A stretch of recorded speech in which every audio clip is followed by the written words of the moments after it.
The Giants are officially back in action.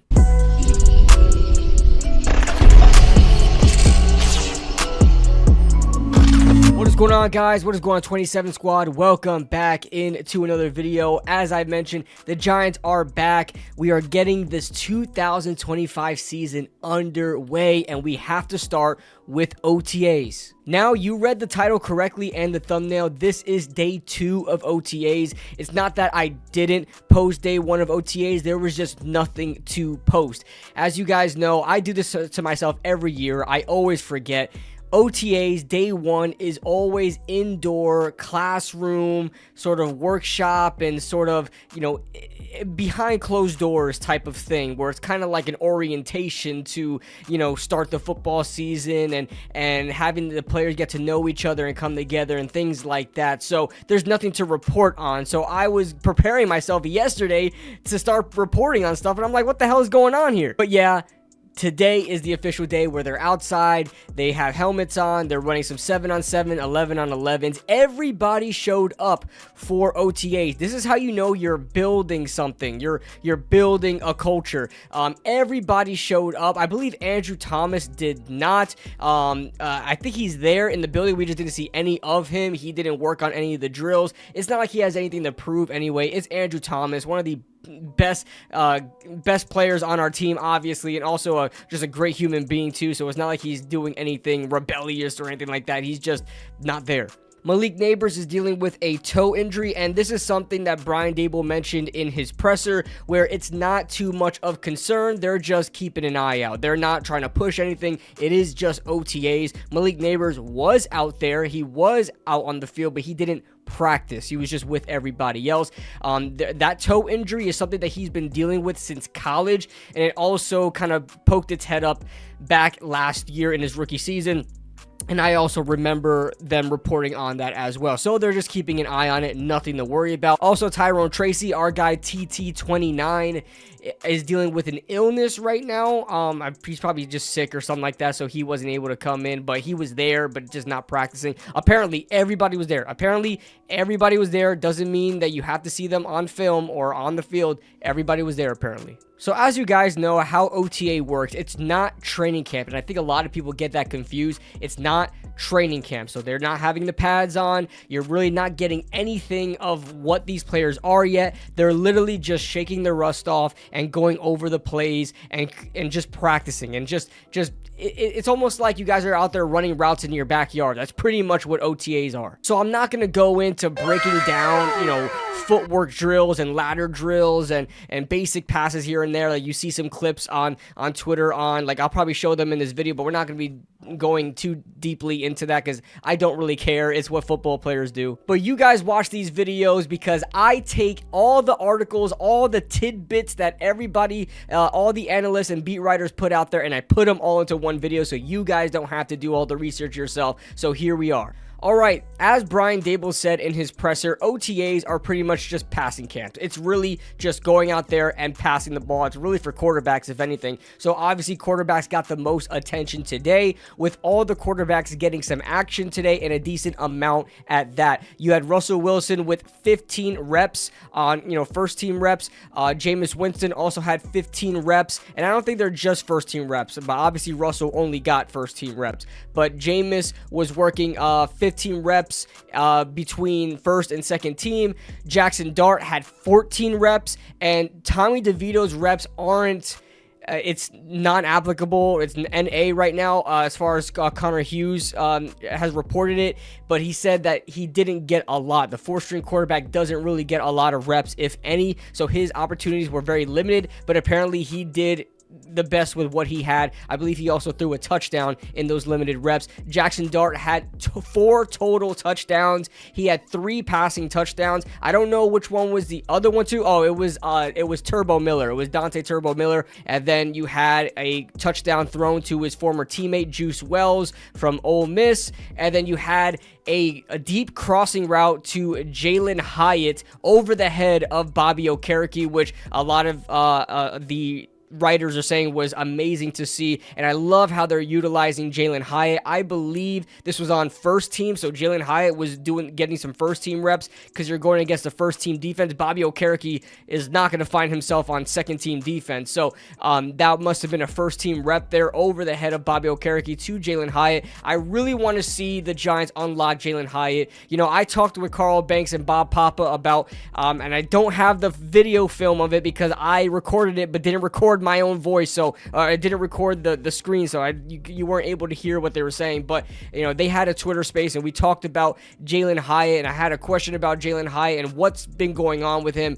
Nobody really knows the answer. Everybody is just kind of guessing and speculating what's wrong with Jalen Hyatt, but he has the hands, he has the speed. You got to find a way to unlock him, and I hopefully a quarterback that can air it out like Jackson Dart or Russell Wilson or Jameis Winston could do that. So I'm happy to see Jalen Hyatt getting reps and finding success with the first team. He also had a rushing touchdown as well. Again, this is OTAs. There's no contact here, but it's something to note. Russell Wilson probably had the play of the day with a deep fade route to Darius Slayton, who also is wearing number 18 now, which is backwards of his college number 81. So I'm wondering why it took him so long to switch to 18. It's not like there were prominent names who had 18 in years past. I believe like guys, did Benny Fowler have it, or was it the other former Bronco?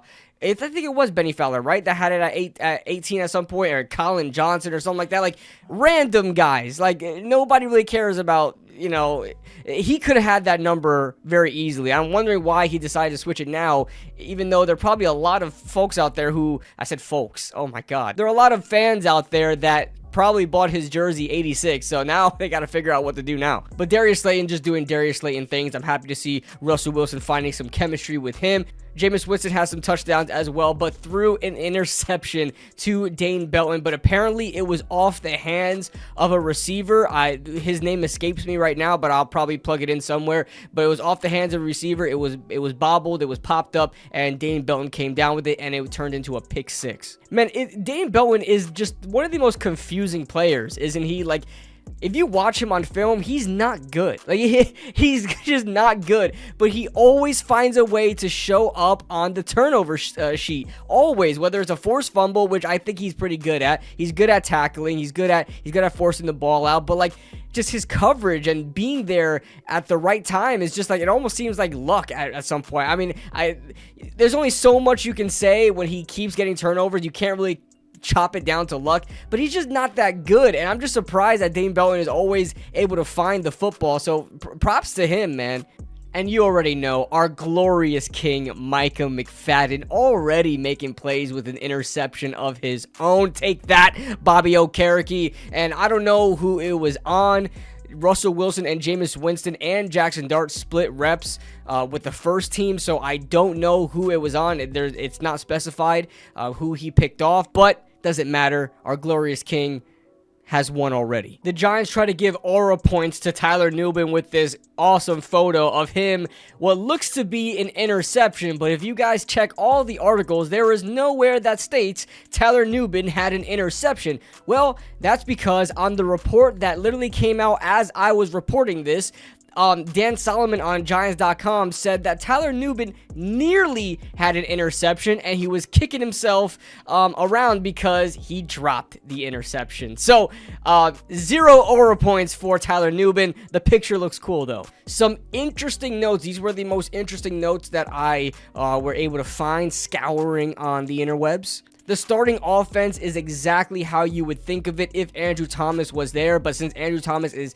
not practicing right now, James Hudson, our very highly overpaid swing tackle, is there at left tackle right now. So, I mean, I guess they're putting their money out there. They're getting what they paid for instead of like paying a guy and just benching him. So, I'm happy to see they're at least committed to putting him out there if Andrew Thomas isn't ready. Aaron Stinney, who the Giants re-signed. The Giants brought him in as a free agent last year. They re-signed him. He actually was taking over for John Runyon. John Runyon apparently did not practice today. There's conflicting reports there with Art Stapleton and Ryan Dunleavy. Art Stapleton said that he was part of the starting offensive line, and then Ryan Dunleavy said that he was not there in practice today. Well, he was not practicing today, and it was Aaron Stinney that took his place, and Aaron Stinney took the first team reps over Evan Neal, who is now at guard, which brings me to the second team offensive line, which I think is Josh Azudu at left tackle.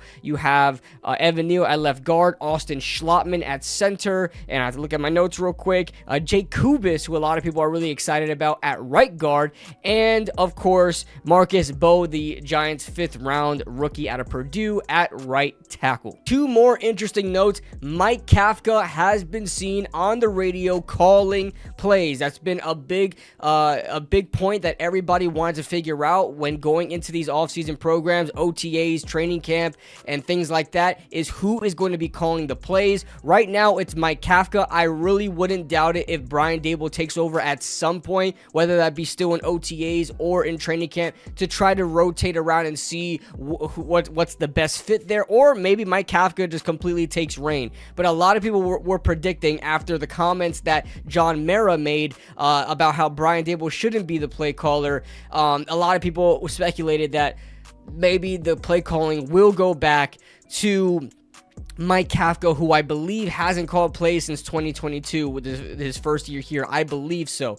So there's that. And my last note, Abdul Carter has been seen working at off-ball linebacker. This is what I've been talking about. If you guys look at my prior video when I talked about how good this Giants defense could be, I said, listen, Shane Bowen isn't the most creative of defensive coordinators, but it almost forces you to think outside the box when you have the personnel that the Giants have, especially an abundance of front 7 players. You can mix and match them to play in different positions, and Abdul Carter fits that to a T, where he is most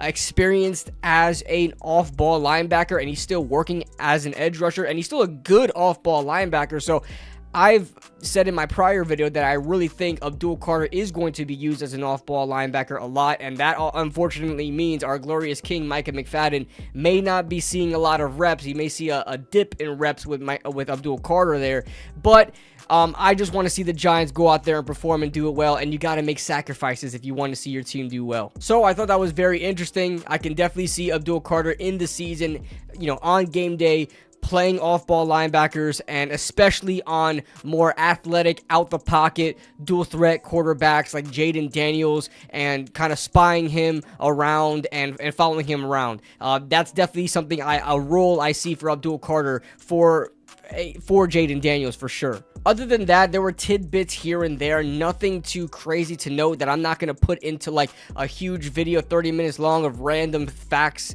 and random plays here and there. Just not helpful. So I just kind of put all the important stuff down so you guys can get the gist of it, and that's pretty much it. So the next time the Giants practice will be on May 30th, and I will be back on here to recap as much as I can on OTA practice, as much as they give us. There's no clips. They're not allowed to film. So if we get any highlight, it's going to be from the Giants media, and they take forever to do that. So I don't know if that's going to be out before I put this video out, but that is the video. We will be back next time for day 3 of Giants OTAs. Make sure you guys hit that like button and subscribe if you're new to the channel, and we'll see you guys very, very soon. Woo!